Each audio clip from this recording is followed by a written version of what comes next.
పరిశుద్ధులతో దిగి వచ్చెదవు.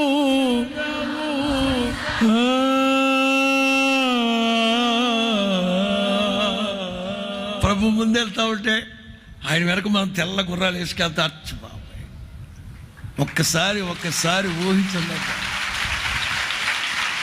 2000 సంవత్సరాల క్రితం గాడిద మీద ఎక్కి రక్షించడానికి రేపు రాబోయే ప్రభు తెల్లటి గుర్రం ఎక్కి రాబోతారు, ఏలుబడి చేయడానికి.